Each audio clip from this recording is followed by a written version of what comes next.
الله على سيدنا محمد النبي الأسعد الكريم وعلى آله وصحبه ومن تبعهم بإحسان ودعا بدعوة الإسلام إلى يوم الدين. أتوجه بالشكر الجزيل لأخي العزيز الأستاذ محمد بالحاج عمر الذي هيأ لنا هذه الفرصة العلمية الثمينة للالتقاء والاستماع إلى نخبة عزيزة من أبناء الزيتونة ومن أبناء تونس يحيون علما من أعلامها العظام في الوقت الذي يقع التهجم على أعلام المفسرين في المشرق اليوم. وفي رحاب هذه الدار نحتفل بعلمنا الكبير الشيخ الأستاذ الشيخ المعلم المجتهد المجاهد محمد الطاهر ابن عاشور. تونس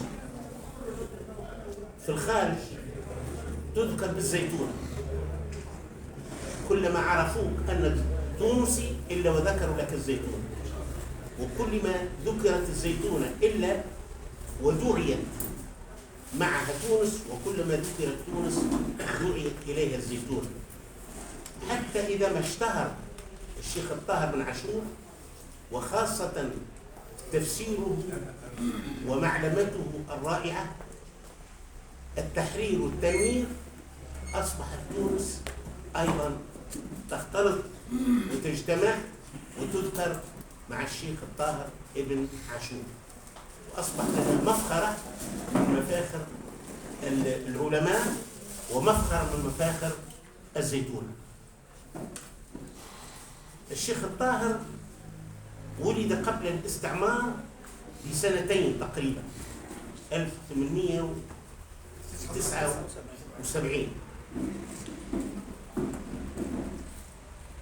وكما كنا نستمع تربى في بيئة علمية، وكان الله تعالى منحه من المواهب ومن القدرات ما أهله ليكون عالما متفردا مجتهدا. وهذا العالم لم يخدم فقط الجوانب العلمية، وإنما خدم جوانب وطنية كثيرة. حارب الاستعمار بطريقته، قاوم الاحتلال بطريقته، قاوم التغريب بطريقته، ونجح في ذلك نجاحا بعيدا. نحن نعرف أن الشيخ الطاهر التقاه برائد التجديد الشيخ محمد عبد، تلميذ الأفغاني وصديقه وسنده وعضده في فرنسا في المجلة الشهيرة العروة الوثقى. التقى به مرتين 1903 و1905. بعد ذلك أيضا توطدت علاقته بالشيخ محمد رشيد رضا. الشيخ محمد رشيد رضا من أعلام النهضة العربية الإسلامية الذي بصماته وأثاره عندها أثر كبير في الفكر وفي التوجهات العربية الإسلامية في عصره، وآثارها إلى يوم الناس هذا ما تزال بحمد الله تعالى حية. وكذلك التقاؤه لصاحب كتاب لماذا تقدم الغرب وتأخر المسلمون، كان أيضا من كبار المصلحين. الشيخ عبد الحميد بن بديس المناضل الكبير الذي قلب ظهر المجن في فرنسا، والذي حرك الحركة النضالية في الجزائر عبر علماء المسلمين، جمعية علماء المسلمين، وعبر ذلك الشعار الخطير الذي هو الجزائر وطننا والعربية لغتنا والإسلام ديننا. كل جهود فرنسا قد انتهت، حيث بعد أن فلتوا بعد مرور 100 سنة على استعمار الجزائري قالوا بأن الجزائر الآن انتهت وأصبحت يعني مقاطعة تابعة لفرنسا، ويعني انتهت العربية والإسلام إلى غير ذلك. الشيخ بعمله وبجهوده استطاع أن يقلب وأن يحيي العروبة والإسلام في الجزائر، رغم أننا الآن أصبحنا حتى في تونس أصبحت الآن الأمازيغية وتكون حاجات اللي غريبة عنا تماما. هذا دليل على العجرفة، عجرفة العلمانية وعجرفة الإلحاد، مش العلمانية فقط، حتى الإلحاد عنده دور كبير، وأصبح يريد أن يحول تونس إلى معارك وهمية. احنا ما عندناش صلة لا بالأمازيغية ولا بالعرب، احنا الإسلام هو ديننا، العربية هي لغتنا، والبقية الكل الإسلام قد عربهم وربط بينهم بوثاق الأخوة الإسلامية.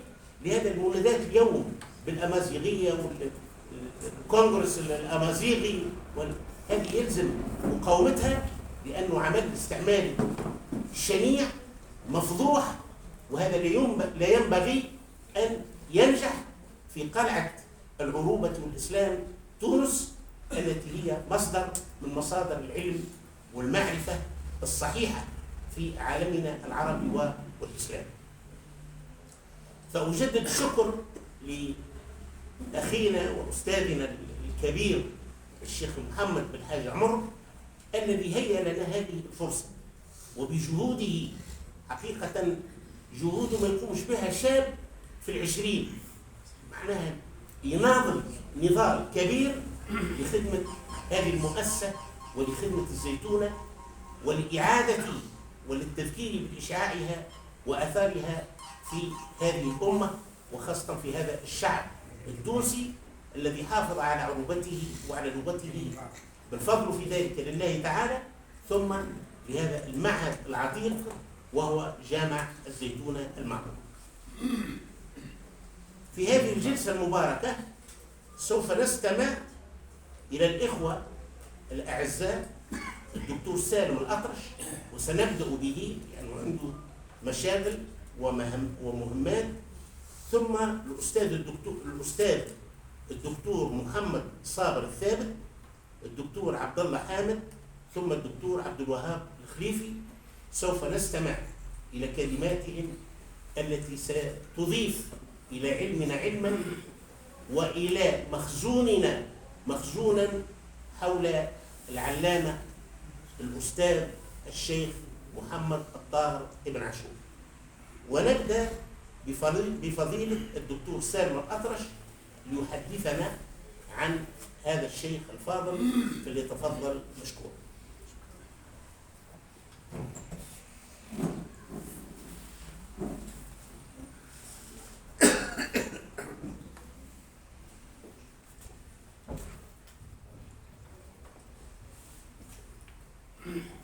بسم الله الرحمن الرحيم، والصلاة والسلام على رسول الله النبي المصطفى الكريم.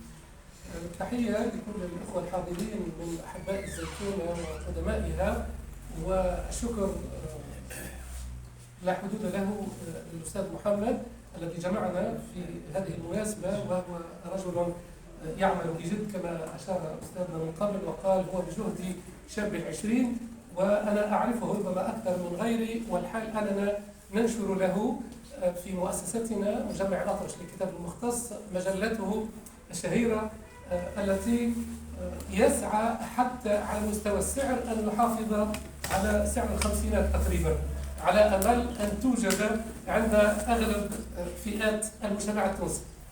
فقلت من حسن الحظ أنني تواجدت مع الشيخ طاهر بن عاشور من خلال أعماله، وذلك من كرم الله سبحانه وتعالى لما تسنى لي القيام بمطروح الدكتوراه حول التفسير الفقهي عند الشيخ طاهر بن عاشور من خلال التحرير والتنوير أصوله والجديد في قضاياه، حتى أن موضوعنا اليوم في هذه الجلسة الكريمة رغم أنه الزمن المحدد لنا 15 دقيقة وهو قليل جدا على مثل هذا المبحث، لكن سنحاول قدر الاستطاعة التقليل مما كتب أمامنا ومما لخص أمامنا على أن لا نتجاوز هذه الردهة الزمنية. مداخلتنا مش تكون حول مصادر. طبعا لما نتحدث عن الجانب الأصولي عند الشيخ طاهر بن عاشور فلابد من ذكر مصادر التشريع الإسلامي عنده، ولابد من الحديث عن منهجه في الاستدلال والاستنباط، ولابد من الحديث أيضا عن مصادر الفكر الأصولي عند الشيخ طاهر بن عاشور. وسنختم بخلاصة أن هذا الشيخ في الحقيقة لمعاصرتي كما قلت كتابه ومحاولة الإبحار فيه أنه رجل لا يمكن تصنيفه ضمن أي مذهب من المذاهب، فهو لا أريد أن أقول أكبر من المذاهب، بل في الحقيقة أضاف لها. نعم ذكرها، وحتى من منهجه كل آية يأتي إليها يذكر كل ما كتب قبله فيها ثم يأتي بالجديد، حتى أنه أحيانا يستغرب فيقول عجيب كيف لم ينتبهوا إلى كذا وكذا وكذا، ويتحدث عن أساطين العلم والفكر والفقه مثل الشافعي وأبو حنيفة وأحمد بن حنبل ومالك وغيرهم. فقلت محاضرتنا مش تكون بإيجاز حول مصادر التشريع عند الشيخ طاهر بن عاشور، ثم منهجه في الاستدلال والاستنباط والمصادر التي اعتمد عليها. فلابد من معرفة المصادر المعرفية، ولابد من معرفة أصول تفسيره الفقهي، ونقصد بالأصول أي مصادره التشريعية التي ينطلق منها للبحث في الأحكام الشرعية وبالإبحار في تفسيره التحرير والتنوير. تبين لنا ما يلي أن أول مصدر يعتمد عليه الشيخ طاهر بن عاشور، وهو مصدر لا يختلف فيه اثنان، وهو القرآن والسنة، وهو من الأدلة النقلية التي لا دخل للعقل فيها، ومتمثلة في القرآن والسنة، ونضيف إليها الإجماع والعرف وشرع ما قبلنا ومذهب الصحابي. ثم أيضا من الأدلة العقلية التي يصل إليها المجتهد بإعمال عقله، وهي القياس والمصالح المرسلة والاستحسان في بعض وجوهه، مع التنصيص على احتياج كل نوع. عندما تحدثنا عن هذين التوجهين مباحث عقلية أو أدلة عقلية وأدلة نقلية، لا نقصد بالتفريق بينهما، وإنما هم في الحقيقة يتكاملان. فبالعقل تعرف الشريعة، وبالشريعة يهتدي العقل ويستنير. قلت علما وأن هذه الأدلة النقلية والعقلية لم تنل في حقيقة الأمر بالبحث في كتب الفقهاء، لم تنل إجماع كل العلماء والفقهاء والأصوليين، فالقرآن والسنة وحدهما تقريبا حاز اتفاق الجميع، كما يمكن أن نضيف إليهم وقع الاتفاق أيضا على حجية الإجماع والقياس، وإن كان قد شذ عن الجماعة في هذا الأمر الظاهرية والشيعة. أما ما وقع الاختلاف فيه حول صلوحيته للاستدلال به على الأحكام، فهي الاستحسان والمصالح المرسلة والعرف وشرع من قبلنا ومذهب الصحابي والاستصحاب وعمل أهل المدينة وإجماع الخلفاء الراشدين. شيخ طاهر رحمه الله، وهذه فرصة للحديث عنه والتنويه به، وهي بمرور 50 سنة عن وفاته، وسأتحدث في هذه النقطة أيضا فيما بعد عن مسألة أخرى لا تتعلق بالعلم بقدر ما تتعلق بكتبه ومعارفه، لأن بمرور 50 سنة بإمكاننا أن نتحدث على أن إرثه الفكري والعلمي صار قانونيا ملكا للجميع، لأننا سابقا الحقيقة أردنا أن ننشر كذا نشر أعماله المتبقية، لأن الشيخ طاهر بن عاشور ألف 42 كتاب، للأسف لم ينشر منها إلا 19 عملا إلى يوم الناس هذا. وأنا استغربت أيما استغراب في التقصية لأعماله، أنني وجدت أغلبها قد نشر في المغرب أكثر من نشرها في تونس، وقد اعتنى به الطلبة في المغرب والأساتذة في المغرب الشقيق أكثر من اعتناء الزيتون به، حتى أنني استغربت أيما استغراب أنني لم أجد عدا عملا واحد قد ذكرته في أطروحتي هذه، دكتوراه واحدة ألفت فيه، وتقريبا 2 أو 3 ماجستيرات حول محافظة الشيخ طاهر بن عاشور على زمان الذي ناقشت فيه أطروحتي، وهي 2014. على العموم أعود، قلت الشيخ لا يسلم بحجية الإجماع في أصول الدين. طبعا الشيخ طاهر بن عاشور كما قلت منذ البداية لا يمكنني أن أصنفه في مذهب، وإن كنا لا نخرجه من المالكية كثيرا، لكن لا يمكننا أن أصنفه أيضا على أنه مالكي صرف، لأنني أجد الحقيقة أن لديه أخرجات ولديه آراء تجاوز فيها المالكية وتجاوز فيها كل المذاهب. الشيخ حتى أن عملي هذا أحسبه تقصيا لمذهب بين ظفرين، أو اصطلاحا قد يمكن أن نسميه بالمذهب العاشوري إن صح الاصطلاح، لأن الرجل كان على هذا المستوى من العلم والمعرفة. قلت الشيخ طاهر لا يسلم على سبيل المثال بحجة الإجماع في أصول الدين، فهو عنده مهما على شأنه فهو ظني، والعقائد كما تعلمون جيدا لا تؤخذ بالظن، ورأيه هذا يجعله في خلاف للأسف مع الأشاعرة، سواء في اعتقادهم بقطعية الإجماع في أصول الدين وعدم قطعية الآيات الظواهر الدالة في أصول الدين أيضا. جمهور الأصوليين قالوا بعدم إمكانية نسخ، يعني نقطة أخرى، جمهور الأصوليين قالوا بعدم إمكانية نسخ الإجماع لأي شيء، حتى أن الغزالي نذكر قوله لا نسخ بعد انقطاع الوحي، والشنقيطي قال بأن النسخ تشريع، والتشريع انقطع بموت الرسول صلى الله عليه وسلم. أما ابن عاشور فيقول غير هذا. ابن عاشور يقول بنسخ الإجماع للنص، مستدلا بنسخ عمر رضي الله عنه وسكوت صحابته عند إسقاطه لسهم مؤلفا قلوبهم، لكن مع اشتراط الشيخ ابن عاشور أن يكون إجماع صحابة لا إجماع غيرهم. نحن نتحدث هنا عن شيخ ابن عاشور وحديثه عن إجماع الصحابة، فبإمكانه في رأيه أن ينسخ أحكام شرعية وردت حتى في القرآن. الرأي غريب عن أذهان الناس، لكن هذا ما وجد في كتابه. القياس عند الشيخ الطاهر، نمر إلى مسألة أخرى وعن القياس وهو أشهر العلوم. القياس عند الشيخ طاهر أنواع وله عدة تصنيفات، وهو عنده حمل معلوم على معلوم، أي الحق به في حكمه لمساواته، طبعا في الأربع نقاط التي تعرفونها كلكم في علة الحكم. لا حديث عن قياس إلا بمعرفة أصله وفرعه وعلته وحكمه.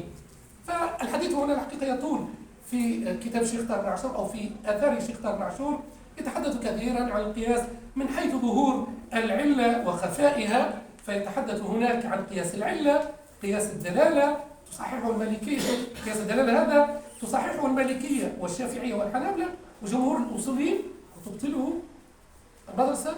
مدرسة الأحناف. ويتحدث أيضا عن قياس الشبه في هذا الإطار الذي لا يعتد به ابن عاشور، وهو عنده للإقناع فقط وليس كمصدر للتشريع. من حيث أيضا يتحدث عن القياس من حيث طبيعة الحكم الثابت في الفرع، ويتحدث بل عرف بقياس الأولى، تكون فيه العلة بارزة في المقيس أكثر من بروزها في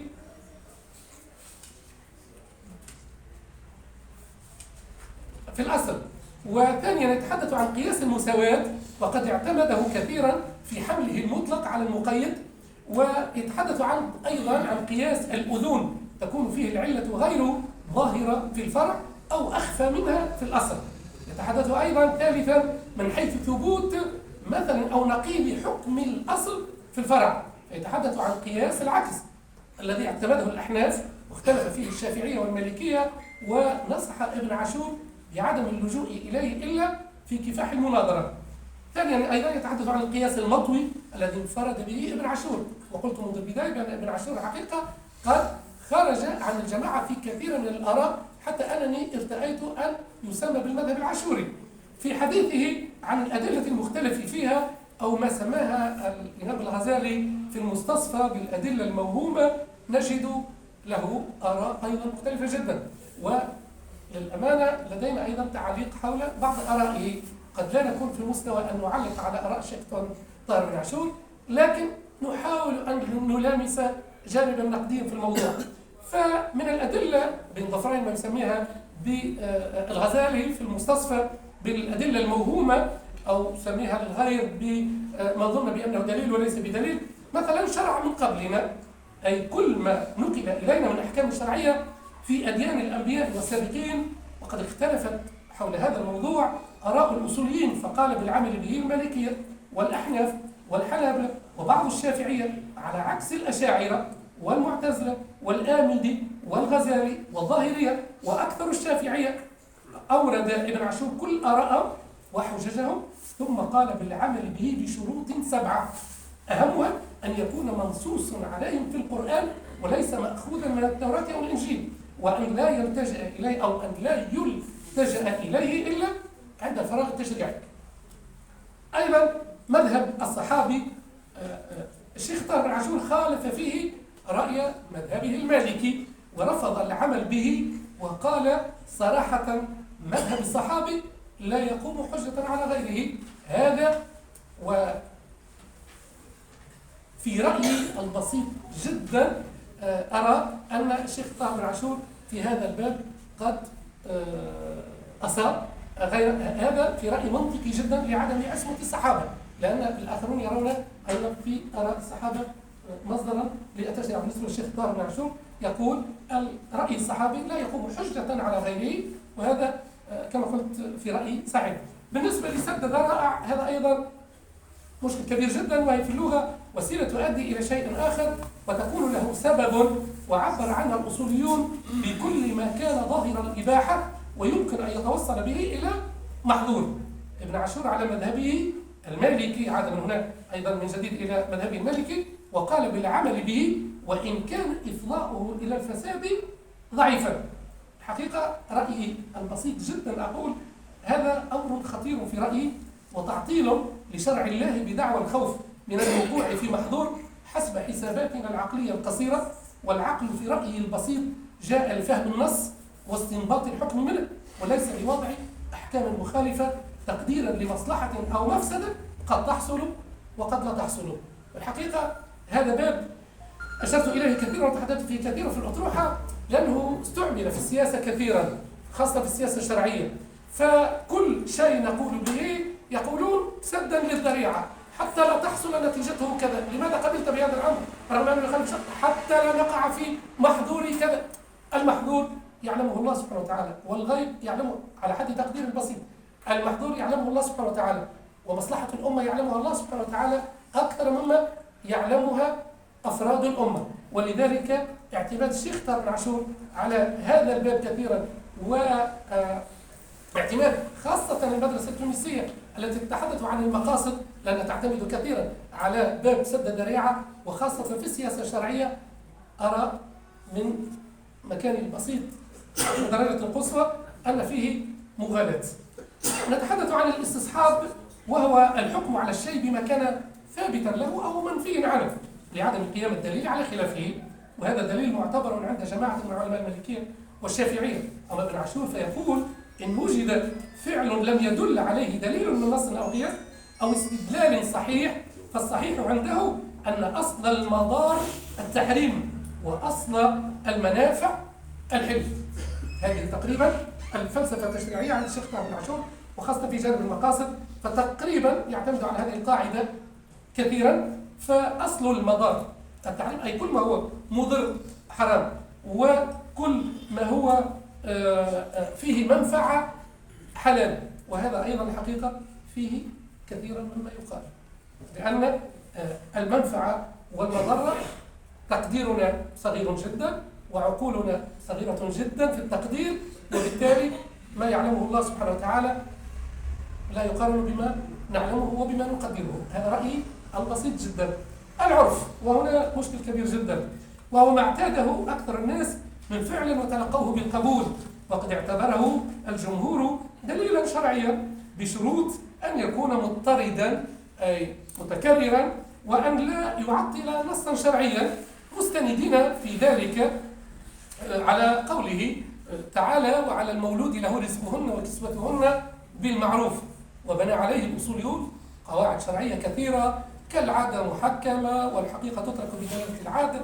ومن أمثلة العرف في بلادنا أخذ الأجرة على إقامة الشعائر الدينية كإقامة الأذان أو الصلاة أو غيرها مما يوجد في بلادنا كشرط، كإقامة الشعائر كالأذان والصلاة، وقد يعتبره ابن عاشور كشرط وعمل به. وهذا في رأيي البسيط فيه لبس، إذ أن العرف لا يخرج عن أمرين في رأيي البسيط: إما أن يكون مطابقا للشرع فنأخذ به، وإما أن يكون مخالفا للشرع فنرفضه. ولا أدل على ذلك من الاختلاط في تونس على سبيل المثال، واللباس الخليع وعادات الأفراح والمسرات عندنا والمناسبات، فهل نأخذ بها مراعاة للعرف أم نتركها لأنها تخالف الشرع؟ الحقيقة ما تبين من خلال نظرنا في المجتمعات أن ليس كل ما تعرف عليه الناس صحيح، ولا أدل على ذلك مما نعيشه في بلداننا، بالعكس الناس صاروا يتناكرون المعروف ويتعرفون المنكر، فهل بإمكاننا أن نعتبره مصدرا للتشريع العرف؟ طيب نمر إلى هذا بالنسبة لمصادره. لا أعلم الوقت ما زال. إن كان نفذ الوقت لدي خاتمة فقط على الأقل حتى هو في منهجه في الاستدلال والاستنباط فما 52 نقطة اللي حاجة بتشوفهم يعد الشيخ طارق بن عاشور أصول الفقه من جملة العلوم المتعلقة بالقرآن. أصول الفقه قلت من جملة العلوم المتعلقة بالقرآن عفوا، وأحكامه، كما أنه لا يرى إمكانية الفصل بين اللغة العربية والشريعة الإسلامية، وهو نفس رأي الشافعي الذي يقول إن معرفتك بالشريعة الإسلامية تكون بقدر معرفتك باللغة العربية. وهنا تكلم أستاذنا الفاضل على ضرب الغرب والمدرسة العلمانية للغة العربية لأنها هي حبل السرة لفهم القرآن وتشريعه وأحكامه، وبالتالي أيقظوا هذه النعرات من أمازيغية ومن لغات أخرى وغيرها. في الحقيقة ليس لزرقة عيون الأمازيغ لأن عيونهم زرقاء في العادة، وإنما في حقيقة الأمر هو ضربا للغة العربية ومن خلالها ضربا للإسلام ولفهم الصحيح للإسلام. ويمكن تلخيص طرق الاستنباط عند شيخنا محمد طارق بن عاشور وضبط ملامح منهجه الأصولي في ما يلي من النقاط، سائلين الله المغفرة عن التقصير في البحث. هناك 52 نقطة يبدو أن المجال لا يسمح لنا بذلك. سأمر مباشرة إلى الخاتمة لأقول كلمتين فقط.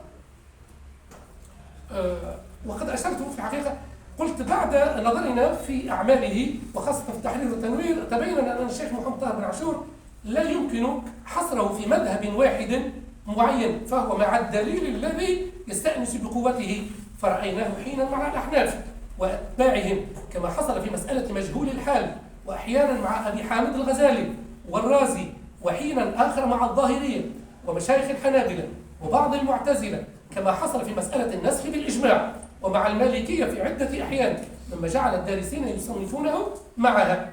كل هذه النفسية الحرة التي تأبى التقيد بمذهب واحد جعلت من الشيخ طاهر بن عاشور صاحب مذهب خاص، فهو مجتهد في علم الأصول غير مقلد، وهو صاحب منهج خاص في النظر والاستدلال. حتى أنني كما أشرت منذ البداية بإمكاننا لو بحثنا أكثر أن نتحدث عن بين ظفرين ما يسمى بالمذهب العاشوري. آمل أن لم أكن قد أطلت ولم أكن قد أعييتكم، وألف شكر لكم للسماع.